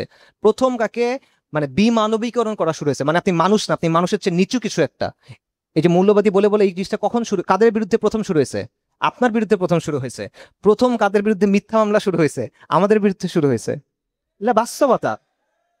মিডিয়ার কথা আপনি দেখেন, এই যে আমাদের শিক্ষার অবস্থা দেখেন, যে আমাদের দেশে প্রাইমারি স্কুলগুলোতে এখন এমনও ঘটনা আছে যে ইসলাম শিক্ষা পড়ায় হিন্দু শিক্ষক, মুশরিক, সে এসে ইসলাম শিক্ষা পড়াচ্ছে মুসলমানদের সন্তানদের। এইটার কোনো সমাধানের চেষ্টা নাই। আপনি সিদ্ধান্ত নিচ্ছেন, এই রাষ্ট্র সিদ্ধান্ত নিচ্ছে যে 65,000 গান এবং নাচের শিক্ষক নেবেন আপনি, এবং এটার জন্য স্কুলে আপনি গান বাজনা এসবের তবলা, হারমোনিয়াম এসব কিনবেন। আপনার বইয়ের ইতিহাসের মধ্যে আপনি দেখেন আপনার পূর্বপুরুষদের ঐতিহ্যের গৌরবের কোনো কথা নাই। কার কথা আছে? সূর্য সেন, ক্ষুদিরাম, প্রীতিলতা, তাদের কথা পেজের পর পেজ লেখা। ইতিহাস বলেন, সংস্কৃতি বলেন, শিক্ষা বলেন, কোনো একটা জায়গায় আপনার রিপ্রেজেন্টেশন নাই। এবং আপনাকে এরপর বলা হচ্ছে যে আপনার কি করতে হবে। এই যে আপনাকে বাঙালি জাতীয়তাবাদের নামে বলা হচ্ছে যে তুমি পুরোপুরি মুসলিম হইতে পারবা না, আমরা তোমাকে ঠিক করে দিব ইসলামের কোনটা কোনটা তুমি মানতে পারবা, এর বেশি যদি তুমি ইসলাম মানতে যাও আমরা তখন তোমাকে বলবো যে তুমি বাঙালি হইতে পারো নাই, তুমি মৌলবাদী, তুমি উগ্রবাদী, এই কথা সে এসে আপনাকে বলবে। অথবা আপনারা যদি অমুক অমুক জিনিস মানতে না পারেন তাহলে বলা হবে যে তুমি লিবারেল না। এইটাই তো কথা, মানে আপনাকে প্রমাণ দিতে হবে যে আপনি এই সমাজে থাকার যোগ্য। তাদেরকে কিছু করতে হবে না, আপনাকে প্রমাণ দিতে হবে। আপনাকে প্রমাণ দিতে হবে শহীদ মিনারে যে, আপনাকে প্রমাণ করতে হবে স্মৃতিসৌধে যে, আপনাকে যেতে হবে পয়লা বৈশাখে পান্তা ইলিশ খেয়ে, আপনাকে প্রমাণ করতে হবে 16 ডিসেম্বর উদযাপন করে, অথবা আপনাকে প্রমাণ করতে হবে গণতন্ত্র মেনে নিয়ে। যদি আপনি এটা না করেন তখন আপনাকে বলা হবে যে তুমি তো এখানে থাকার যোগ্য না, তোমার অধিকার নাই। এইটা হলো আপনার অবস্থা। আমাদের দেশের অবস্থা হলো এটা, যে যখন আমরা বলি যে এটা আমাদের পূর্ণাঙ্গ সমাধান, একমাত্র সমাধান শরিয়া, এই শরিয়ার কথা যখন আমরা বলি তখন এটা বিরোধিতা করা হয়, এবং বিরোধিতা প্রথমে করে ইসলামপন্থীরা, কথিত ইসলামপন্থীরা। এটা হলো আমাদের সমাজের বাস্তবতা। এটা আমাদের সমস্যা হচ্ছে এইটা, যে আমরা যেটা হলো ইসলামের আদর্শ বিসর্জন দেওয়া, যেটা হলো ইসলামের বিধিবিধান হুকুম আহকামের সাথে মশকরা করা, সেই জিনিস করে আপনি দুনিয়ার ক্ষুদ্র একটা অংশ পাচ্ছেন যেটা 1 বছর পর থাকবে না, সেটাকে আমরা মনে করতেছি ইসলামের বিজয়। কথা বুঝছেন? আপনি যখন পর্দার বিধান মানতেছেন না, আপনি এতদিন পর্দার বিধান মেনে আসছেন, এখন আপনি পর্দার বিধান মানেন না, তখন আপনি যখন কিছুটা দুনিয়া পাইছেন, যখন মানুষ ওরা দেখছে যে হ্যাঁ সে তো দিন একটু ছেড়ে দিছে, পাশে মেয়ে বসাইছে, তখন সে আপনাকে একটু দুনিয়া দিছে, ওইটা দেখে আপনি মনে করতেছেন আপনার ইসলামের বিজয় হয়েছে। এইটা হলো আমাদের সমাজের অবস্থা। মানে আপনার টিকে থাকতে হলে ইসলামের জায়গায় ছাড় দিতে হবে, এবং কুফর যেটা সেটা মেনে নিতে হবে। সেই কুফরটা হইতে পারে শাহবাগীদের কুফর, অথবা সেই কুফরটা হইতে পারে আমেরিকানদের কুফর। নন্দালেস কুফর, দুটাই কুফর। আল কুফরু মিল্লাতুন ওয়াহিদা, কুফর প্রত্যেকটা একই, একই জাতি এরা। এবং এইটা ছাড়া আপনাকে গ্রহণ করা হবে না, সহ্য করা হবে না, মানা হবে না, বরং আপনাকে শর্ত দেওয়া হবে যে তুমি এটা এটা এটা এটা না করলে তোমাকে আমরা জায়গা দিব না, থাকতে দিব না, তোমাকে মেরে ফেলবো, তোমাকে মামলা দিব, এই করবো সেই করবো। এইটা যদি আপনার অবস্থা হয় তাহলে আপনি আমাকে বলেন এই সমাজে আমাদের অবস্থা কত, এই সমাজে আমাদের অবস্থা কোথায়? সো এই বাস্তবতাটা আমাদের বুঝতে হবে। এই বাস্তবতা আমরা না বুঝলে আপনি এমন একটা সিদ্ধান্ত দিবেন যেটা অবাস্তব হবে, বাস্তবতার সাথে মিলবে না। সমস্যা যদি সঠিকভাবে চিহ্নিত করা না যায় তাহলে কোনোদিন সমাধান বের করা যায় না। ডাক্তার যখন ওষুধ দেয়, ডাক্তারকে আগে কি করতে হয়? রোগ চিহ্নিত করতে হয়। রোগ চিহ্নিত না করে এলোপাথারি ওষুধ দিলে কি হয়? ইন্না লিল্লাহি ওয়া ইন্না ইলাইহি রাজিউন, ওই রোগী শেষ। রাইট? সো এই বাস্তবতাটা আমাদের জন্য সত্য। যদি আমরা এই বাস্তবতাগুলো না বুঝি, শত বছরেও আমরা এই সমস্যার সমাধান করতে পারবো না। সো এটা হলো, আমি বলছিলাম দুটা বাস্তবতা যেটা আমাদের বুঝতে হবে। এটা হলো তার মধ্যে প্রথম বাস্তবতা, যে আমাদের হালতটা কি, এই সমাজে আমাদের অবস্থাটা কি। আপনি এই সমাজে শক্তিশালী না দুর্বল বলেন? এই সমাজে ইসলাম শক্তিশালী না দুর্বল এটা বলেন? এই কথাটা বলতে খারাপ লাগবে, কিন্তু মনকে ভালো লাগানোর জন্য বাস্তবতাকে বদলানো যায় না। বাস্তবতাকে আপনার স্বীকার করতে হবে। দ্বিতীয় যে বিষয়, সেটা হলো অবস্থা যত খারাপই হোক আপনার চেষ্টা করতে হবে, এবং এটাই আল্লাহর পক্ষ থেকে আমাদের জন্য হুকুম, এবং এটাই আম্বিয়া কেরাম আলাইহিমুস সালাতু ওয়াস সালামের শিক্ষা, এবং আমরা সেটাই গ্রহণ করবো ইনশাআল্লাহ। কিন্তু আমার বুঝতে হবে আমি কোন জায়গায় আছি, আমি কোন স্তরে আছি, কোন মারহালাতে আছি, ঠিক আছে, কোন স্টেজে আছি, এই জিনিসটা আমার বুঝতে হবে। ব্যাপারটা ভাবে চিন্তা করেন যে ঢাকা থেকে মক্কা যাওয়া আর মদিনা থেকে মক্কা যাওয়া একরকম না। দুটাই মক্কাতে যাওয়া, কিন্তু দুটার সময়কালটা কি একই কিনা, পদ্ধতি একই হবে কিনা, তফাৎ হবে। কুড়িগ্রাম থেকে ঢাকা যাওয়া আর চট্টগ্রাম থেকে ঢাকা যাওয়াও এক না। অর্থাৎ আপনি কোন জায়গায় আছেন সেটার ভিত্তিতে পার্থক্য হবে। আপনি মনে করতেছেন আমার কাজ হলো 100 পুরা করা, ঠিক আছে, 100 পুরা করা। এখন আপনার হাতে যদি 90 থাকে, তাহলে 100 পুরা করতে বাকি কত? 10। আপনার হাতে যদি 10 থাকে, 100 পুরা করতে বাকি কত? দুইটার কারণে অনেক বড় পার্থক্য হয়, যদিও লক্ষ্য একই। এখন আপনার বলতে হবে আপনি কি 90-এ আছেন না 10-এ আছেন। আপনি 10-এ আছেন, এই কথাটা যদি বোঝেন তাহলে অনেক বড় বাস্তবতা বুঝতে পারছেন। কারণটা হলো যে এই যে পুরা পরিবর্তনটা যেটা আমরা বললাম, যে এই কুফরের নিজাম আছে, গায়রুল্লাহ নিজাম আছে, সেখান থেকে আমরা চাই আল্লাহর নিজাম আসুক। এটার জন্য একটা বৈপ্লবিক পরিবর্তন দরকার, এবং যে কোনো বৈপ্লবিক পরিবর্তনের জন্য মোটা দাগে দুইটা মারহালা থাকে, দুইটা স্টেজ থাকে, দুইটা ধাপ থাকে। প্রথম ধাপটা হলো বুনিয়াদ তৈরির ধাপ, পরের ধাপটা হলো তামকিন অর্জনের ধাপ বা ইনকিলাবের ধাপ, যেটা ইচ্ছা বলেন। নবী সাল্লাল্লাহু আলাইহি ওয়াসাল্লামের নবুয়ত 23 বছরের। নবী সাল্লাল্লাহু আলাইহি ওয়াসাল্লাম 13 বছর মক্কার মধ্যে দাওয়া করছেন। মক্কায় দাওয়ায় কতজন মানুষ তৈরি হয়েছে বলেন? বর্ণনা অনুযায়ী, কিছু বর্ণনা অনুযায়ী 80, যেটা সবচেয়ে বেশি সেটা হলো 200। এই মানুষ তৈরি হয়েছে 13 বছরের দাওয়াতে। কিন্তু এই মানুষের কারণেই পরবর্তী যে কাজগুলো সেগুলো সম্ভব হয়েছে, রাইট? এবং 8 হিজরিতে গিয়ে মক্কা ফাত হয়েছে, কিন্তু 13 বছর আগে ওই ভিত্তিটা তৈরি করতে হয়েছে। সালাহউদ্দিন আল আইয়ুবী রাহিমাহুল্লাহর সময়ে বাইতুল মাকদিস মুক্ত হয়েছে, কিন্তু সালাহউদ্দিন আইয়ুবীর কাজটা শুরু করছিল কে বলেন? নুরুদ্দিন সিংকি। নুরুদ্দিন সিংকি রাহিমাহুল্লাহ সালাহউদ্দিন আইয়ুবীর আগে প্রায় 3 দশক ধরে ওটার বুনিয়াদটা তৈরি করছেন। উনি নুনিয়া মাদ্রাসা প্রতিষ্ঠা করছেন, উনি মানে মুত্তাকি কাজীদেরকে অবস্থান দিয়েছেন, উনি আলেমদের পৃষ্ঠপোষকতা করছেন, এবং ওই সময়ে একটা সমাজ তৈরি হয়েছে যারা জিহাদের চেতনায় বড় হয়েছে, এবং তারা বাইতুল মাকদিস মুক্ত করার স্বপ্ন নিয়ে, তামান্না নিয়ে বড় হয়েছে। যেই বুনিয়াদের উপর দাঁড়ায় সালাহউদ্দিন আল আইয়ুবী ওই বিজয় অর্জন করতে পারছেন। জিঙ্গিকে ছাড়া এটা তো সম্ভব না। আপনি যখন বাড়ি বানান, আগে কি বাড়ি বানানো শুরু করেন না ফাউন্ডেশন বানান? বুনিয়াদটা আগে দিতে হয়। এই উপমহাদেশের বাস্তবতা দেখেন, শাহ ওলিউল্লাহ মুহাদ্দিস দেহলভী রাহিমাহুল্লাহ, উনি যখন দেখলেন যে এই হিন্দুস্তানে ইসলাম দুর্বল, এই হিন্দুস্তানে মুসলিমদের মধ্যে বিদা কুফর শিরক ছড়ায় পড়তেছে, ফাহিশা ছড়ায় পড়তেছে, ইসলামের শিয়ার অর্থাৎ ইসলামের প্রতীকগুলো ভুলুণ্ঠিত হচ্ছে, মানুষ দিন থেকে ক্রমাগত দূরে সরে যাচ্ছে, বাইরের শক্তির আগ্রাসন হচ্ছে, উনি প্রথমে কি করলেন? উনি প্রথমে দ্বীনের, রুহানিয়াতের, ইলমের একটা তাজদিদ শুরু করলেন। এইটার উপরে ভিত্তি করে পরবর্তীতে সৈয়দ আহমেদ শহীদ, শাহ ইসমাইল শহীদের যে বালাকোটের আন্দোলন সেটা শুরু হলো। এটার উপর ভিত্তি করে পরবর্তীতে গিয়ে আকাবিরে দেওবন্দের যে আন্দোলন সেটা শুরু হলো। এটার উপর ভিত্তি করে সাদিকপুরি ওলামার 3 দশক 4 দশকের যে জিহাদ সেটা শুরু হলো। এটার উপর ভিত্তি করে তিতুমির রহিমুল্লাহর বাসার কেল্লা তৈরি হলো। কিন্তু শুরুটা কোথায় হলো? শুরুটা হলো শাহ ওলিউল্লাহ মুহাদ্দিস দেহলভীর যে বুনিয়াদ তৈরি করার কাজটা, সেই জায়গাটাতে। এবং এটা, এই বাস্তবতা কাফেরদের ইতিহাসের মধ্যেও আপনি পাবেন। যখন আমূল কোনো পরিবর্তন আনতে হয়, মৌলিক কোনো পরিবর্তন কোথাও আনতে হয়, প্রথমে বুনিয়াদটা তৈরি করতে হয়।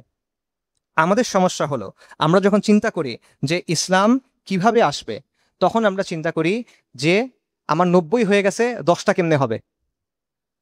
সবকিছু মনে হয় রেডি আছে, খালি মনে হয় ক্ষমতার দখল করলে মনে এখন হয়ে যাচ্ছে। এভাবে আপনি চিন্তা করতেছেন, এবং যেটা আমি বললাম, আপনি যদি বাস্তবতা না বুঝেন, আপনি এমন সিদ্ধান্ত দিবেন যেটা আত্মঘাতীও হইতে পারে। আমাদের বাস্তবতা হলো আপনি 10-এ আছেন, তার মানে আপনাকে আগে বুনিয়াদ তৈরি করতে হবে। আপনাকে আগে বুনিয়াদ তৈরি করতে হবে। আপনি নিজেকে এটা মনে করলে হবে না যে আপনি 90-এ আছেন। এবং এটা আবারও আমি বলতেছি, এটা ইতিহাস জুড়ে আপনি দেখবেন যে যখনই উম্মাহ কোনো বিপর্যয়ের মধ্যে পড়ে গেছে, তখনই উম্মার উত্তরণটা এইভাবে হয়েছে। প্রথমে দাওয়ার মাধ্যমে, ইসলাহের মাধ্যমে, বিশুদ্ধ তাওহীদের দিকে ফিরে আসার মাধ্যমে, কিতাব ও সুন্নাহর দিকে ফিরে আসার মাধ্যমে সমাজের মধ্যে একটা পরিবর্তন আগে আসছে। তারপর সেই পরিবর্তনটা চূড়ান্ত পর্যায়ে পৌঁছাইছে। প্রথমটাকে বাদ দিয়ে পরেরটা কখনো হয় না, রাতারাতি এই জিনিসটা হয় না। সো এই ব্যাপারটা আমাদের বোঝা জরুরি, এই দুইটা বাস্তবতা আমাদের বোঝা জরুরি। দুটো বাস্তবতা কি আবারও বলেন, আমি বলি, সরি। আমি দুইটা বাস্তবতা, প্রথমটা হলো যে আমাদের অবস্থা হলো এই সমাজে আমরা দুর্বল, এই সমাজে কার্যত আমরা দ্বিতীয় শ্রেণীর নাগরিক, এই সমাজে আপনাকে অচ্ছুত বানায় রাখা হয়, এই সমাজে আপনার যে চাহিদা, আপনার যে আকাঙ্ক্ষা, আপনার যে তামান্না, আপনার যে আকিদা, সেটাকে ভিলিফাই করা হয়, মানে নেতিবাচকভাবে দেখানো হয়, সেটাকে ক্রিমিনালাইজ করা হয়, অপরাধ হিসেবে দেখানো হয়।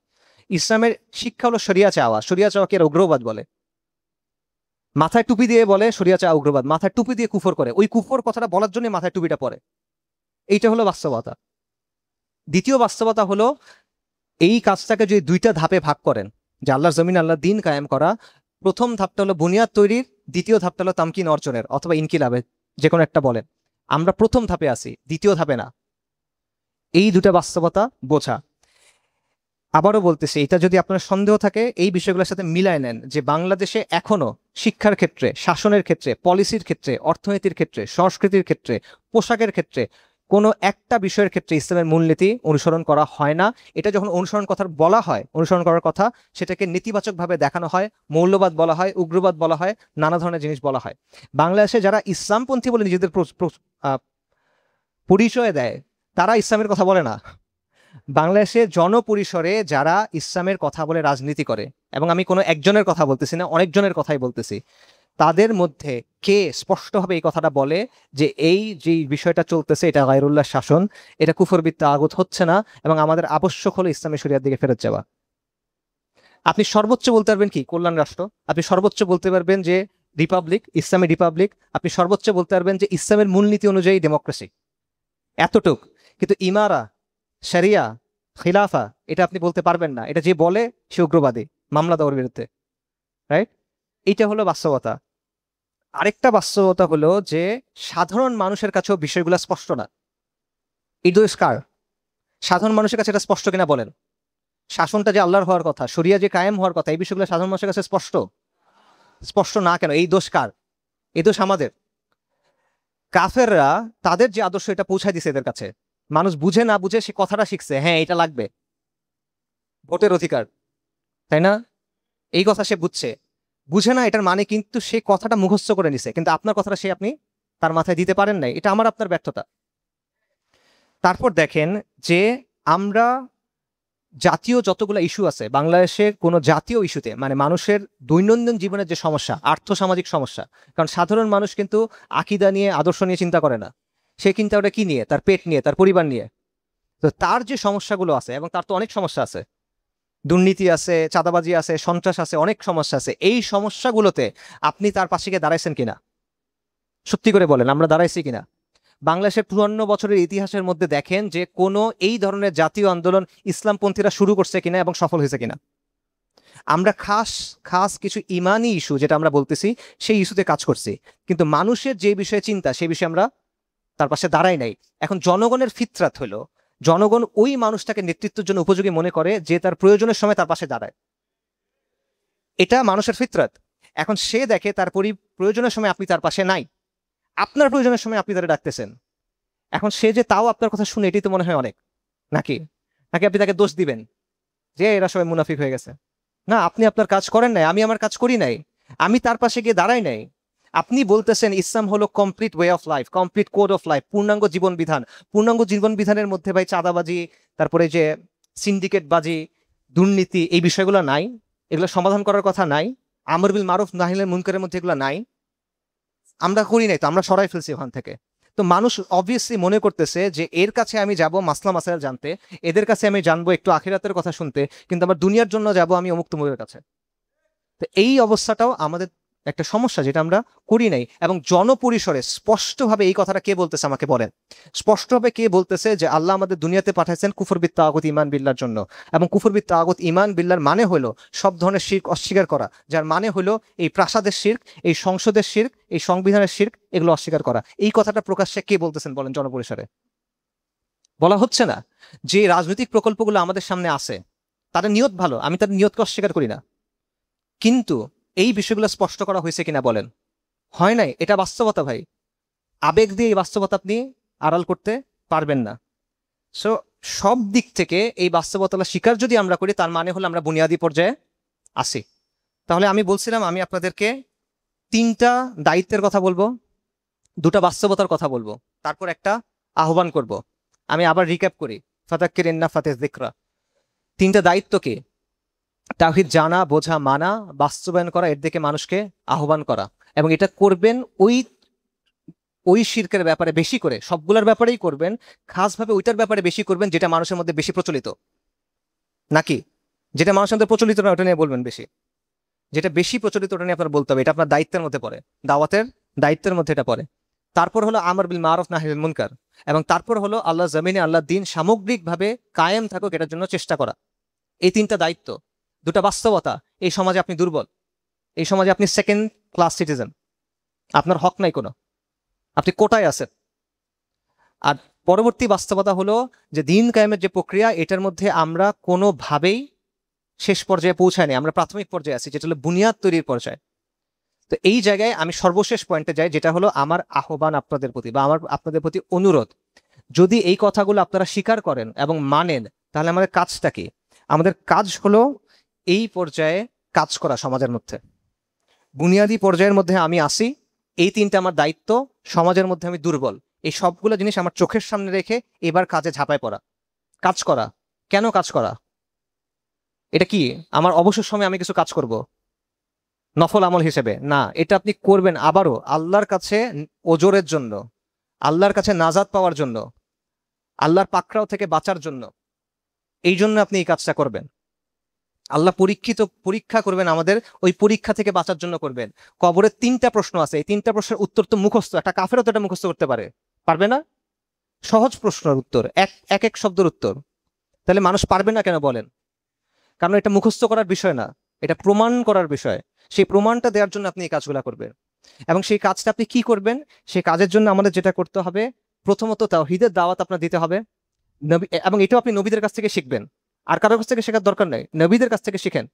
নবীদের কাছ থেকে, নবীদের দাওয়ার বৈশিষ্ট্য কি? নবীদের দাওয়ার বৈশিষ্ট্য হলো প্রথমত তারা তাওহীদের দাওয়াত দিয়েছেন, রাইট, যেটা আমরা এতক্ষণ আলোচনা করলাম। তারপর নবীরা মানুষকে দেখায় দিয়েছেন প্রধান সংঘাতটা কোন জায়গায়। নবীরা দেখায় দিয়েছেন প্রধান অনেক কিছু দুনিয়ার মধ্যে চলে, আমাদের সমাজে এখন 157টা জিনিস চলতেছে, অসংখ্য ঘটনা। আপনি ফেসবুকে ঢুকবেন, নিউজ পেপারে ঢুকবেন, খবরের পর খবর, ইস্যুর পর ইস্যু, কিন্তু মূল ইস্যু কি? মূল ইস্যু আম্বিয়া কেরাম দেখায় দিচ্ছেন, এবং আপনি যদি আম্বিয়া কেরামের অনুসরণ করতে চান এই কাজটা আপনার করতে হবে। মূল ইস্যু হলো গায়রুল্লাহর নিজাম বনাম আল্লাহর নিজাম, আল্লাহর আইন বনাম তাগুতের আইন। এই বিষয়টা আপনার মানুষের সামনে দেখা দিতে হবে। যখন আপনি বারবার মানুষকে এটা বলে বলে বোঝাতে পারবেন, মানুষ যে কোনো একটা অংশ বেছে নিতে বাধ্য হবে। এটা নবীদের কাজ, হুজ্জত কায়েম করা। সো নবীদের এখান থেকে আমাদের শিক্ষণীয় বিষয়টা হলো এই দাওয়াতটা আমাদের মানুষের কাছে স্পষ্ট করতে হবে। আপনি আপনার মুখে বলেই করবেন, আর কোনোভাবে আপনি করতে পারতেছেন না, আপনি দুর্বল, কিন্তু এটা বলেই করবেন। এবং এটা আম্বিয়া কেরাম করছেন আলাইহিমুসসালাম। আম্বিয়া কেরাম আল ওয়ালা ওয়াল বারার শিক্ষা দিচ্ছেন, যে আল্লাহর রাহে ভালোবাসা, আল্লাহর রাহে ঘৃণা করা। আমি তাওহীদ এবং তাওহীদের অনুসারীদের ভালোবাসি, আমি শিরক এবং শিরকের অনুসারীদের অপছন্দ করি, এবং আমি সকল শিরকি তন্ত্র মন্ত্রবাদ মতবাদ ব্যবস্থা সবগুলোকে অস্বীকার করি। এই জিনিস আপনার করতে হবে। সকল নবী জিহাদ করেন নাই, নাকি করছেন? সব নবী জিহাদ করছেন? বলেন, কনফিউশন আছে কারো? আদম আলাইহিস সালাম জিহাদ করছেন? নূহ আলাইহিস সালাম জিহাদ করছেন? সব নবী জিহাদ করেন নাই, কিন্তু সব নবী কুফর বিত তাগুত করছেন, এবং সব নবী আল ওয়ালা ওয়াল বারা শিক্ষা দিয়েছেন। এই শিক্ষা আপনার দাওয়াতের মধ্যে থাকতে হবে। এবং আপনার নবীদের দাওয়াতের বৈশিষ্ট্য হলো তারা ছিল মুবাশশিরিন বা মুনজিরিন, তারা মানুষকে সুসংবাদ দিছেন এবং সতর্ক করছেন। কিসের ব্যাপারে? আখিরাতের ব্যাপারে, যে এই জীবন শেষ হয়ে যাচ্ছে, এটার পরে আখিরাত অপেক্ষমান তোমার জন্য, সেটার জন্য প্রস্তুতি নাও। নবী সাল্লাল্লাহু আলাইহি ওয়াসাল্লাম সাফা পর্বতে দাঁড়ায় ডাকছেন কিভাবে? ইয়া বনু আমের, ইয়া বনু ফেহের, তোমরা সবাই আসো আসো। তারপর তিনি বলছেন যে আমি যদি তোমাদের বলি এই পাহাড়ের পেছনে একটা সেনাবাহিনী তোমার জন্য অপেক্ষা করতেছে, তোমরা কি এটা মানবা? বলে অবশ্যই মানবো, তুমি তো আল আমিন আস সাদিক। তখন রাসূলুল্লাহ সাল্লাল্লাহু আলাইহি ওয়াসাল্লাম বলছেন, আমি তোমাদের এক ভয়ঙ্কর দিনের কথা বলতেছি, আমি তোমাদেরকে এটা ব্যাপারে সতর্ক করতেছি। এবং সকল নবী এটা করছেন, তারা সুসংবাদ দিছেন এবং তারা সতর্ক করছেন, সেই কাজটা আপনার করতে হবে। এবং আপনার আমর বিল মারুফ নাহি আনিল মুনকার করতে হবে। এবং আপনার যে কাজটা হবে করতে হবে সেটা হলো, নবী সাল্লাল্লাহু আলাইহি সাল্লাম, হাদিসে আছে, নবী সাল্লাল্লাহু আলাইহি ওয়াসাল্লাম বলছেন সহিহ বুখারীতে, যে আল্লাহ এমন কোনো নবী পাঠাননি যিনি ছাগল বা ভেড়া চড়াননি বা মেষ চড়াননি। সাহাবীগণ জিজ্ঞেস করলেন, ইয়া রাসূলুল্লাহ আপনিও? তখন তিনি বলেন, হ্যাঁ, আমিও কিছু কিরাতের বিনিময়ে মক্কাবাসীদের মেষ চড়াতাম। মানে প্রত্যেক নবী রাসূল রাখাল ছিলেন। এই হাদিস শোনেন নাই? আগে শোনেন নাই কেউ? প্রত্যেক নবী রাসূল রাখাল ছিলেন। ইবনু হাজার আল আসকালানী রাহিমাহুল্লাহ এই হাদিসের ব্যাখ্যায় বলছেন, নবীরা রাখাল ছিলেন কেন? কেন আল্লাহ তাদেরকে রাখাল বানাইলেন? যাতে করে তারা নবুয়তের জন্য ট্রেনিং পান। মানুষ ভেড়ার মতো, নবীদের দায়িত্ব হলো রাখালের মতো। এবং ভেড়া কিন্তু মানে কনফিউজ থাকে, ভেড়া ভয় পায় এবং ভেড়া খুব দ্রুত এলোমেলো হয়ে যায়। তো রাখালের দায়িত্ব হলো ভেড়াকে একত্রিত করা, শান্ত করা, সাহস দেওয়া, গন্তব্য দেখানো, বিপদ পার করে গন্তব্যে পৌঁছে দেওয়া। এবং ভেড়ার মধ্যে বিভিন্ন মেন্টালিটি থাকে, মানুষের মধ্যে বিভিন্ন মেন্টালিটি থাকে। না বুঝে ভেড়া রাগারাগি করে, মানুষও না বুঝে রাগারাগি করে। তো নবীদের এই ট্রেনিংটা হয়েছে যে যাতে করে তারা মানুষের মনস্তত্ত্ব বুঝেন। আমার কথা না, ইবনু হাজার আসকালানীর কথা। আপনারা, আমার কাছে লেখা আছে, বাট আমি আর পড়তেছি না, সময় নাই যেহেতু। তো এই ব্যাপারটাও বোঝা, এই ব্যাপারটা বোঝা যে যারা আপনাকে আল্লাহ এই নিয়ামত দিছেন, এই তাওহীদ আল্লাহ আপনাকে বোঝার অবস্থা দিছেন, এই বাস্তবতা আল্লাহ আপনাকে বোঝার তৌফিক দিছেন, আপনার দায়িত্ব হলো এই রাখালের ভূমিকা অবতীর্ণ হওয়া। আপনার দায়িত্ব হলো এই সমাজের কাছে যাওয়া, আপনার দায়িত্ব হলো সমাজের কাছে সত্যটা স্পষ্ট করা, আপনার দায়িত্ব হলো ভেড়াগুড়াকে একসাথে করে তাদের গন্তব্যটা দেখায় দেওয়া এবং লম্বা পথ হইলেও ওই পথ চলাটা শুরু করা। এই দায়িত্বটা আমাদের।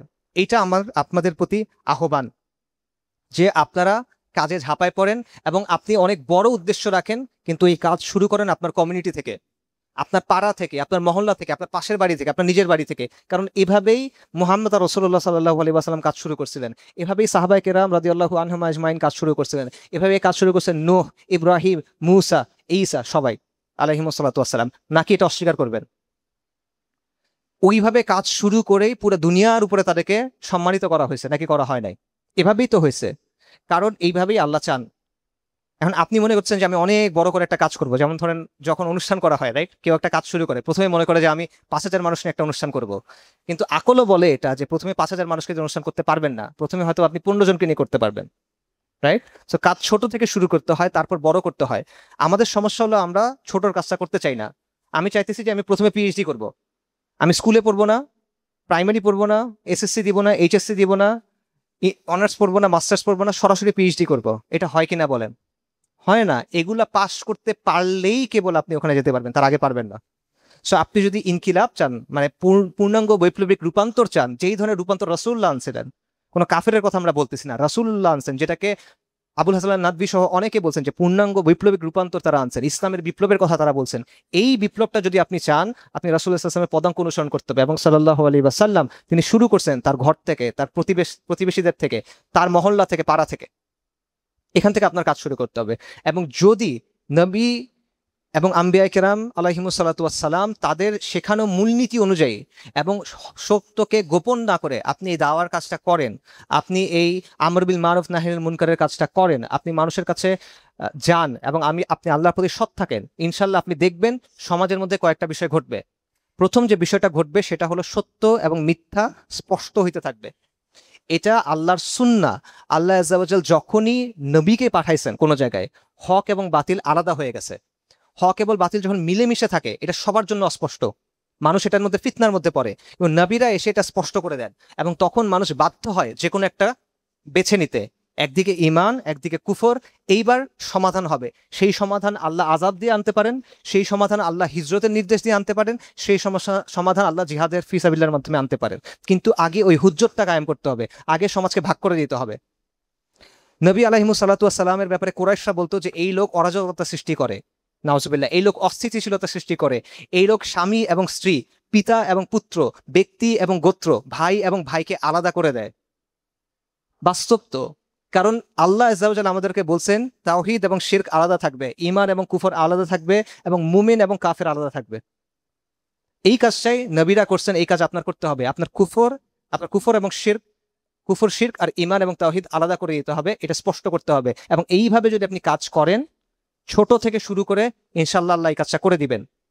দ্বিতীয় যে কাজটা হবে সেটা হলো মানুষের মধ্যে এই প্রশ্নটা বারবার আসবে যে আসলেই তো আমাদের ভবিষ্যতে কি থাকবে, আমাদের ভবিষ্যতে কি আল্লাহর নিজাম থাকবে নাকি গায়রুল্লাহ নিজাম থাকবে। এখানেও সে কোনো না কোনো একটা জিনিস মেনে নিতে বাধ্য হবে, যে কোনো একটা নেক, আপনার দরকার নেই, আপনার দায়িত্ব না যে সবাইকে এদিকে নিয়ে আসা, আপনার দায়িত্বটা পৌঁছায় দেওয়া। এবং আপনি যদি এটা পৌঁছায় দেন তারা কোনো না কোনো একটা অংশের দিকে যাবে, এবং যখন তারা কোনো না কোনো একটা অংশের দিকে যাবে তখনই সমাজ উর্বর হবে এটার সমাধানের জন্য।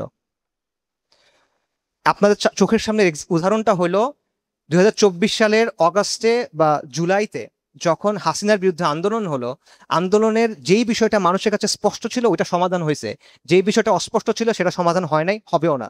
স্পষ্ট ছিল যে প্রশ্ন হলো হাসিনা থাকবে না হাসিনা যাবে, এটা ছিল মূল প্রশ্ন, এবং সবাই এই প্রশ্নে একটা না একটা অবস্থান নিছে, তাই এটা সমাধান আসছে। কিন্তু হাসিনা যাওয়ার পর কি হবে এটার উত্তর মানুষের কাছে স্পষ্ট ছিল না, এটা নিয়ে আলোচনাও ছিল না, এই কারণে এটা কোনো সমাধান আসে নাই। একইভাবে সমাজকে যখন আপনি এই প্রশ্নের উপর আনতে পারবেন যে তুই এটা জবাব দিবি, মানে তুমি কোনটা নিবা, তুমি আল্লাহর আইন নিবা না গায়রুল্লাহর আইন নিবা, যখন কি সমাজকে আপনি এই অবস্থায় আনবেন কোনো না কোনো একদিকে সমাজ যাবে। কিন্তু যদি আপনি আলোচনা না করেন, যদি আপনি সামনে না আসেন, যদি আপনি শুধুমাত্র ফজিলতের আলাপ করেন এবং মিশিখার সুন্নতের কথা বলেন, এই সমাধান জীবনে আসবে না। এবং মানুষের মনোজগতে এই পরিবর্তনটা আসবে। আরেকটা জিনিস হবে, যদি আপনি এই বাস্তবতাগুলো সামনে রেখে এই দায়িত্বগুলো পালন করে এবং এই আহ্বানে সাড়া দিয়ে কাজটা করেন, ইনশাআল্লাহ সেটা হলো আপনি একটা শক্তি তৈরি করতে পারবেন, যেটা হলো মানুষকে দিয়ে। শক্তির কয়েকটা উৎস আছে ইতিহাসে বা দুনিয়াতে। একটা শক্তির উৎস হলো, যেটা সবচেয়ে ভালো উৎস, সেটা হলো অস্ত্রের শক্তি। আনজালনাল হাদিদ ফিহি বাসুন শাদীদ, আল্লাহ সুবহানাহু ওয়া তাআলা বলেছেন আমি নাজিল করেছি লোহা, যাতে আছে প্রচন্ড শক্তি, রাইট? সো অস্ত্রের শক্তির চেয়ে ভালো শক্তি হয় না, কিন্তু এই শক্তি আপনার নাই, এই শক্তির রাস্তা আপনার সামনে এখন নাই। আরেকটা শক্তি হলো প্রাতিষ্ঠানিক শক্তি, সম্পদের শক্তি, প্রতিষ্ঠানের শক্তি, সরকারের শক্তি, এই শক্তিও আপনার নাই। এই শক্তিতে যাওয়ার ওয়েও আপনার জন্য নাই। এই শক্তিতে যাওয়ার শর্ত হইলো শিরক করে ঢুকো। এটা হলো এমন একটা অবস্থা যে এই বাসায় ঢুকতে হলে, এই রাস্তা দিয়ে যাইতে হলে এই মূর্তির সামনে সিজদা দিয়ে যাও। এরকম একটা হাদিস আছেন, আপনারা শুনছেন না, যে একটা মাছির জন্য এক ব্যক্তি জাহান্নামে যাবে এবং এক ব্যক্তি জান্নাতে যাবে। দুজন ব্যক্তি যাচ্ছিল একটা রাস্তা দিয়ে, এবং সেই রাস্তায় একজন তাদেরকে রাস্তা আটকাইছে, তারা একটা চেকপোস্ট দিছে আর কি, এবং তারা বলছে এখানে এই মূর্তি আছে, আমাদের নিয়ম হলো যারাই এখান দিয়ে যাবে তাদের এই মূর্তির সামনে কিছু না কিছু উৎসর্গ করতে হবে। তো দুজন ব্যক্তি বলছে আমাদের কাছে কিছু নাই, কি উৎসর্গ করবো, আমরা মুসাফির মানুষ বের হয়েছে, উৎসর্গ কি করবো? বলে যে না, কিছু না কিছু উৎসর্গ করতেই হবে। বলে আমাদের কাছে কিছু নাই। আচ্ছা ঠিক আছে, একটা মাছি উৎসর্গ করো। একটা ওরাই মাছি দিল, বলে যে এটা তুমি বলো, আমি এটা উৎসর্গ করলাম, তাহলে যেতে দিব। দুজনের মধ্যে একজন এটা করলো, তা যেতে পারলো। আরেকজন বললো আমি এটা করবো না, সে মুমিন, তাকে মেরে ফেললো। নবী সাল্লাল্লাহু আলাইহি ওয়াসাল্লাম হাদিসে বলছেন এই মাছির জন্য যেই ব্যক্তি ওই মাছি উৎসর্গ করলো সে গেল কোথায়? জাহান্নামে। আর যে মারা গেল সে গেল কোথায়? জান্নাতে। সো আপনার সামনে ওই প্রতিষ্ঠানে যাওয়ার শর্ত দিয়ে দিছে, তুমি এটা মানবা যে বিধানদাতা আল্লাহ না। এটা কি বলেন? এটা কুফর। তুমি মানবা যে বিধানদাতা অন্য কেউ। সো আপনার সামনে এই প্রতিষ্ঠানে যাওয়ার জায়গা নাই। আপনার সাথে একমাত্র শক্তির অন্য যে উৎসটা আছে, একমাত্র এই মুহূর্তে বুনিয়াদী পর্যায়ে আপনার সামনে যে উৎসটা আছে, যে অপশনটা আছে, সেটা হলো মানুষ। এবং মানুষের শক্তিকে তাচ্ছিল্য করার কিছু নাই। মানুষের শক্তি অনেক পাওয়ারফুল শক্তি। মানুষের শক্তির কারণে এই যে আমাদের সামনে যে দানব ছিল, যে দানব ছিল যাকে সবাই খুব ভয় পাইতো, এই হাসিনা নামের দানব, সেই দানব হেলিকপ্টার নামাইছে, অ্যাপাচি নামাইছে, ট্যাঙ্ক নামাইছে, সবকিছু করছে, স্নাইপার নামাই দিছে, কিন্তু তাকে পালা যেতে হয়েছে। বাস্তবতা, কারণ লক্ষ লক্ষ মানুষ যখন রাস্তায় নেমে যায় তখন সে টিকতে পারে নাই। এবং এটা এরকম উদাহরণ পৃথিবীতে আছে। সো মানুষের শক্তিটা শক্তি, আমি এটা বুঝার এই জন্য আমি বলতেছি না যে মানুষ দিয়ে সবকিছু হবে, আমি এটা বুঝানোর জন্য বলতেছি যে মানুষের শক্তিটা একটা শক্তি, এটাকে তুচ্ছ তাচ্ছিল্য কইরেন না। এই শক্তিটার বাস্তবতা আছে। অনেক বিষয় আমর বিল মারুফ নাহিল মুনকার থেকে অনেক বিষয় আপনি করতে পারবেন মানুষের এই শক্তিকে কাজে লাগায়। এবং আপনার সামনে এখন শক্তির অন্য কোনো অপশন নাই, এই অপশনটা আছে। সো এই শক্তির উৎসটাকে ব্যবহার আপনার করতে হবে। ঠিক আছে, আমি সামারি করি এবং আমি এখানে শেষ করতেছি। আমি আপনাদের 3টা দায়িত্বের কথা বলছি, যেটা আমার এবং আপনার সবার উপরে। প্রথম দায়িত্ব হলো তাওহীদকে জানা, বোঝা, মানা, বাস্তবায়ন করা এবং এটার দিকে আহ্বান করা বাস্তবতার সাথে মিলায়। 2 নাম্বার আমর বিল মারুফ নাহি আনিল মুনকার, বাস্তবতার সাথে মিলায়। 3 নাম্বার আল্লাহর জমিনে আল্লাহর দ্বীন কায়েম করার চেষ্টা করা। 2টা বাস্তবতা। প্রথম বাস্তবতা, এই সমাজে আপনি দুর্বল, এই সমাজে আপনি সেকেন্ড ক্লাস সিটিজেন। দ্বিতীয় বাস্তবতা, আল্লাহর জমিনে আল্লাহ দ্বীন কায়েম করার জন্য আমাদের একটা আমূল পরিবর্তন দরকার, একটা বৈপ্লবিক রূপান্তর দরকার। বৈপ্লবিক রূপান্তরের যদি দুইটা মারহালা ধরে, দুইটা স্তর ধরে, দুইটা ধাপ ধরি, আমরা আছি প্রথম ধাপে, বুনিয়াদি ধাপে।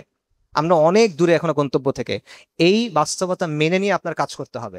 এবং তারপর আহ্বানটা হলো, তাহলে আমরা কাজ শুরু করি আমাদের সীমিত সামর্থ্য নিয়ে, আল্লাহর উপর তাওয়াক্কুল করে, এবং আম্বিয়া কেরাম আলাইহিমুস সালাতু ওয়াসসালাম এবং মুহাম্মদ রাসূলুল্লাহ সাল্লাল্লাহু আলাইহি ওয়াসাল্লাম এবং সাহাবা কেরাম আজমাইন রাদিয়াল্লাহু আনহুম আজমাইন, তাদের সুন্নাহ অনুসরণ করে এই শিক্ষাগুলোর উপরে, যে শিক্ষাগুলোর কথা আমি বললাম, তাওহীদ, কুফর এবং ঈমানের সংঘাতকে স্পষ্ট করা, আল ওয়ালা ওয়াল বারা, সুসংবাদদাতা এবং সতর্ককারী, আমর বিল মারুফ নাহি আনিল মুনকার, এবং রাখালের যে দায়িত্ব, সেই দায়িত্ব নিয়ে আমরা কাজ শুরু করি। ইনশাআল্লাহ এই কাজটা যদি আমরা করি, প্রথমত সবচেয়ে বড় লাভটা কি? সে বড় লাভটা হলো ইখলাসের সাথে যদি আমি করি, আমি আল্লাহর কাছে ওজর দেওয়ার আশা রাখি, সুনিশ্চিত না, বাকি আমি আশা রাখি। দ্বিতীয়ত হলো, এটা সমাজের মধ্যে ঈমান এবং কুফরের মেরুকরণ আনবে ইনশাআল্লাহ তাআলা। তৃতীয়ত হলো, এটা মানুষের মনের মধ্যে এই পরিবর্তনটা আসবে, তাকে এই প্রশ্নের মুখোমুখি দাঁড় করায় দিবে যে আমরা আমাদের জন্য কি চাই, আল্লাহর আইনটা চাই, আল্লাহর হিদায়াত চাই, নাকি কাফেরের আইনটা চাই, তাগুতের আইনটা চাই। এবং তারপরে যেটা আমরা অর্জন করতে পারবো ইনশাআল্লাহ তাআলা, সেটা হলো আমরা একটা শক্তি তৈরি করতে পারবো, যেটা মানুষের মাধ্যমে তৈরি হবে, যেটা রাখালের ভূমিকা পালন করার মাধ্যমেই তৈরি হবে, অন্য কোনোভাবে হওয়ার সম্ভাবনা আমি আপাতত দেখতেছি না। ওয়া আখিরু দাওয়ানা আলহামদুলিল্লাহি রাব্বিল আলামিন। আসসালামু আলাইকুম ওয়া রাহমাতুল্লাহ।